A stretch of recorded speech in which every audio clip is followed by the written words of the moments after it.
Якая прафесія самая лепшая? Я ўвесь час задаваўся дадзеным пытаннем.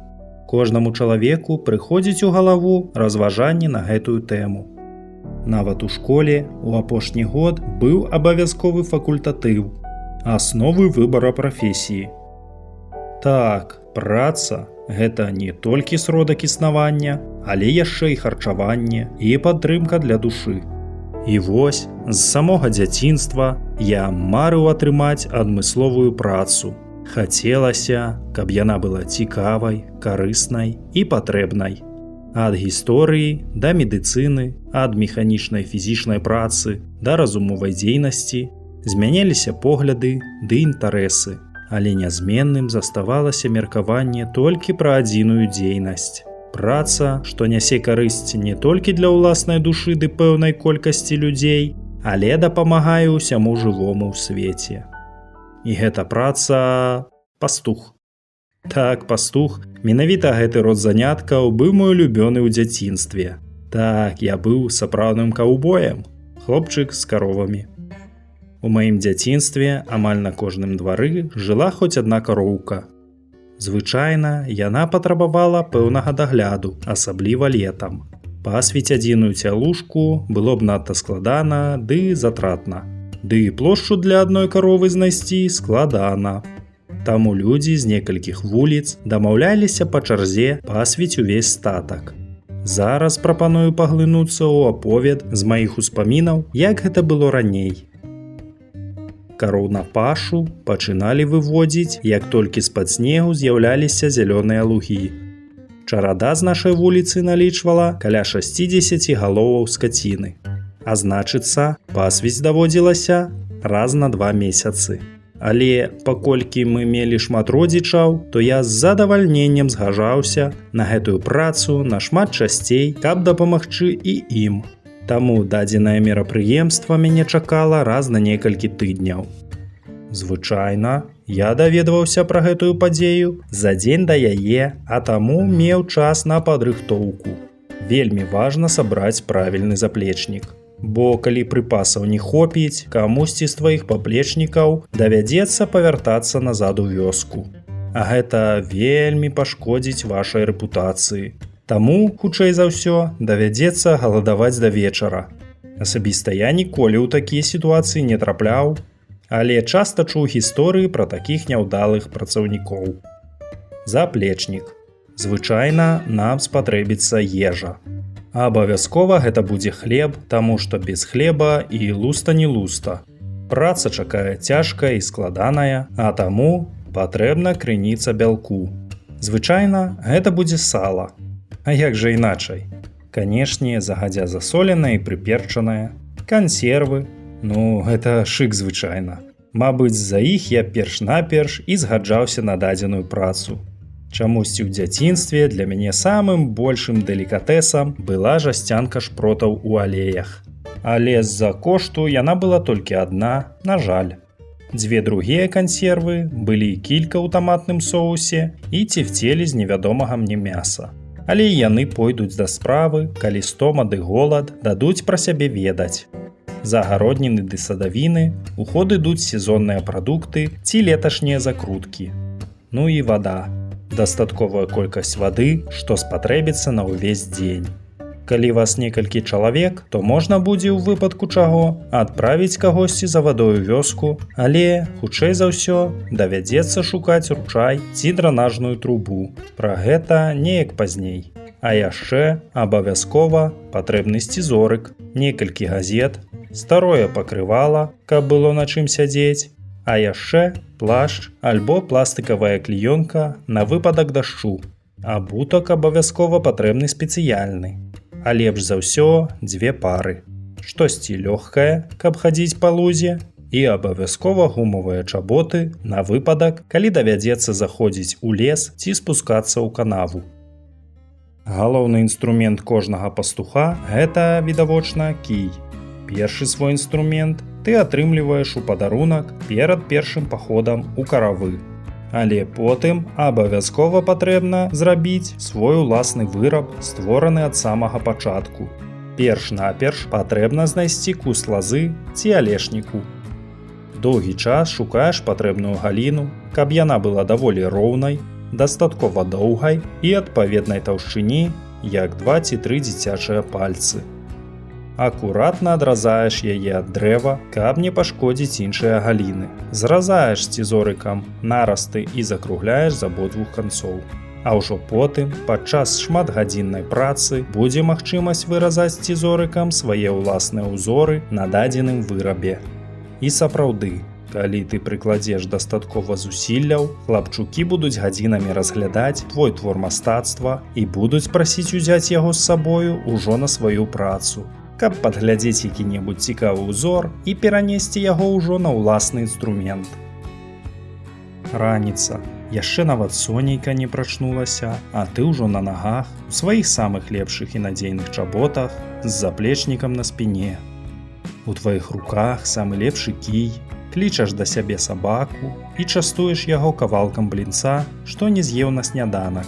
Ідзеш да студні і зачэрпваеш поўнае вядро халоднай вады і робіш некалькі глыткоў.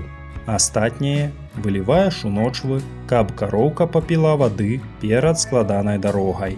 Выходзіш з двору і глядзіш, як з іншага краю гаспадары праводзяць сваіх жывёлаў да канца вуліцы. Выводзіш і сваю жывёлу і прымаеш чараду. Цяпер гэта твая адказнасць. Рухаемся да выхаду з вуліцы. На перахрэсце, дзе сустракаюцца асноўныя вуліцы вашай часткі вёскі. Цяпер твая чарада становіцца ўтрая большай і працоўны час пайшоў. Гаспадары ж вяртаюцца дадому. Камусьці патрэбна на працу, хтосьці будзе займацца гаспадаркай, а ты рушыш наперад.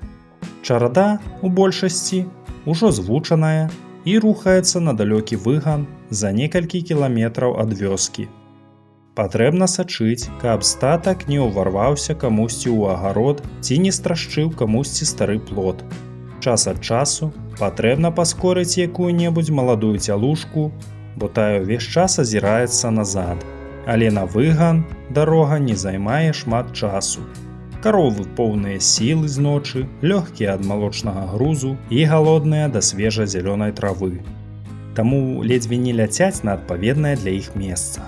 Вось мы і прыйшлі. Наша мясціна злева ад дарогі, што вядзе ў суседнюю вёску. Далей луг упіраецца з захаду і з поўначы ў векавы лес, а на поўдні адразаецца з суседняга выгану канавай. Цяпер вядомыя твае самыя большыя праблемы. Да лесу жывёл падпускаць нельга, таму што калі яны заблукаюць, я нават не ведаю, што будзе.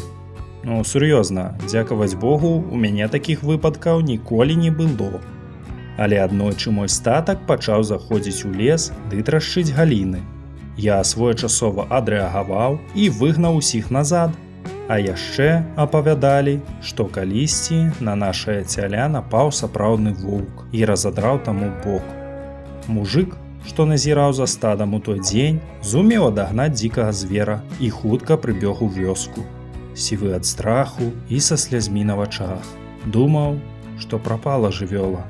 Увесь час прамаўляў да дзеда: «Прабач, Антось, я такую шкоду зрабіў. Хаця, аб'ектыўна, ён не быў вінаваты ўвогуле. Але мой дзед не разгубіўся, ён хутка вырушыў да месца. Аглядзеў рану, прамыў унутранашчы, ды паклаў іх на месца. А бок зашыў іголкай з капронавымі ніткамі. І на здзіўленне ўсіх цяля выжыла. І больш таго, вырасла ў паўнавартаснага здаровага бычка. Гэтая гісторыя заўсёды надыхала мяне на разважанні і дзеянні.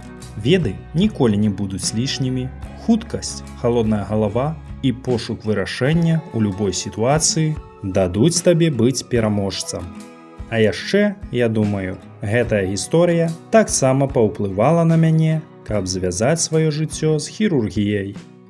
Вяртаемся да нашай працы. Самым небяспечным часам быў вадапой. На другім беразе канавы пасвілі чараду з іншай часткі вёскі. Таму стараліся падпускаць кароў да вады па чарзе. Калі карова перайдзе на іншы бераг, будзе час прагнаць яе назад. На выпадак, калі ўсё ж такі дзве чарады змяшаюцца, існаваў спецыяльны пратакол. Давялося б гнаць абедзве чарады праз паўвёскі вечарам, каб гаспадары разбіралі сваю худобу па дварах. Але добра, што са мной такога ніколі не здаралася, бо я ж надта адказна адносіўся да гэтай працы. Раз-пораз нават хтосьці з нашай брыгады пераходзіў на іншы бок канавы, каб быць падрыхтаваным да любога развіцця падзей. І вось так мы і ходзім, з аднаго боку выгана на іншы, з астаткам. Час падсілкавацца і нам.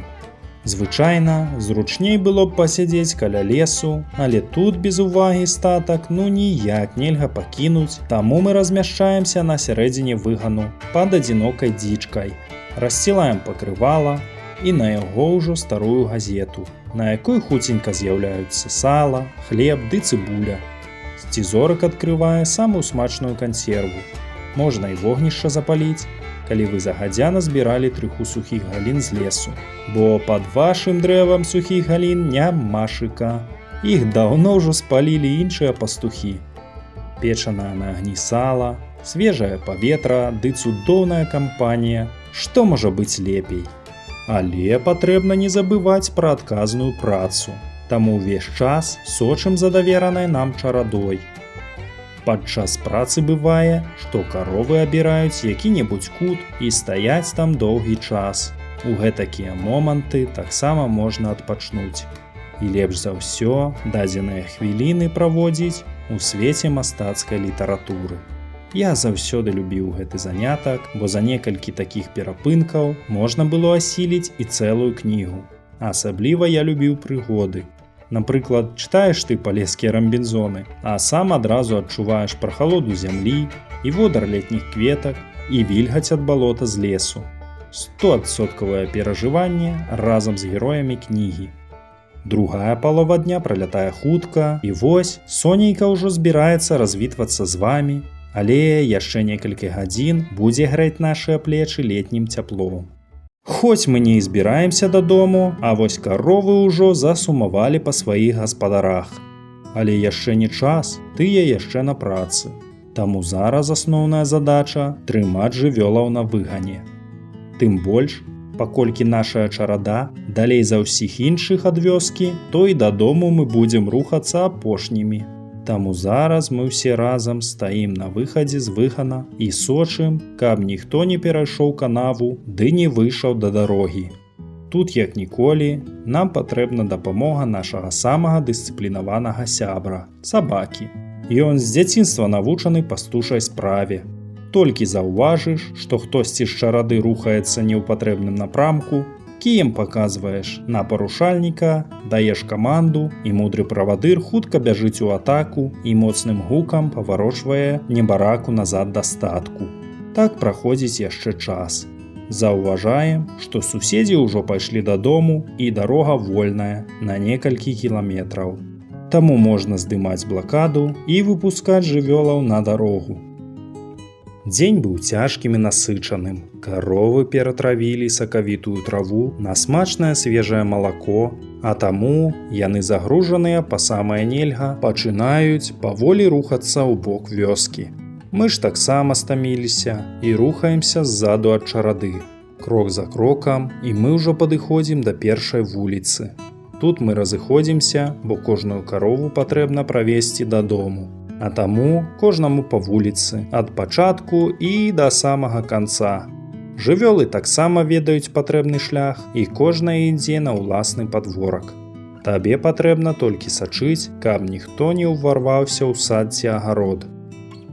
Усё, засталося толькі дайсці дадому, скінуць з сябе цяжкія боты, брудную вопратку, памыцца, павячэраць печанай бульбай з салам ды агуркамі. І спаць. А сон сёння будзе надзвычайна глыбокі і карысны. Колькі прыгодаў было за дзень, як давялося прабірацца праз хмызняк, бо маладая цялушка заблукала ў лесе, ці той момант, калі стары сабака настолькі стаміўся, што сам не мог вылезці з канавы, і табе давялося яго выносіць на руках. Адразу спамінаюцца і іншыя прыгоды. Калісьці патрапілі ў страшэнную навальніцу. Сядзелі каля вогнішча і баяліся паварухнуцца, каб маланка не падумала, што мы нейкі няўдалы электрод. Ці той выпадак, калі ўваліўся ў пажарышча на тарфяным балоце і аплавіў новыя чаботы. Добра, што скура з ног не злезла. Або той дзень, калі вы пасвілі адразу 2 статкі.